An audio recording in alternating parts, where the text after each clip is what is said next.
Hi, I'm Craig with ApplianceVideo.com. Today, we'll be taking a look at your vent damper on this GE front-load washing machine.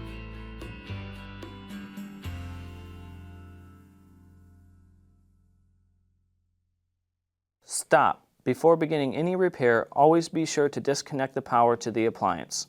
It is also recommended to test the outlet for the proper voltage. Remember to also turn off the water.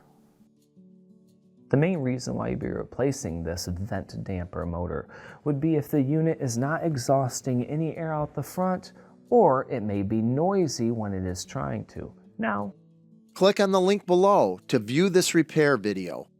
ApplianceVideo.com guides you step by step, giving you the confidence to avoid recalls and callbacks, also saving time on repairs.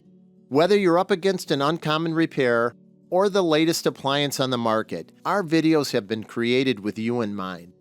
Our growing library of videos have been produced using our factory-certified technicians who have extensive infield experience over the past 30 years. ApplianceVideo.com provides high-quality repair videos that anyone can follow, regardless of their skill level. We are here to help.